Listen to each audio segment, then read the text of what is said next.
Так, это у нас бомбина Альба. Вот такая вот листик у нее один. С ней, который остался новый, вот новый домашний листик, вот этот маленький. Корешочки вот нарастила она, вот вверху корешочки нарастила, внизу. И есть также прикорневые активировались точки роста. Будут, не будут они развиваться, не знаю. Но, по крайней мере, по стволу активировались там вот маленькие. Не было их. Красная это Максимом обрабатывалась.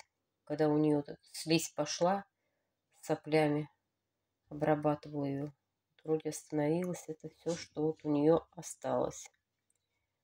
Сейчас я ее тоже в грунт пересажу. И будем смотреть, как будет развиваться уже в грунте. Вот такая вот бомбина Альба.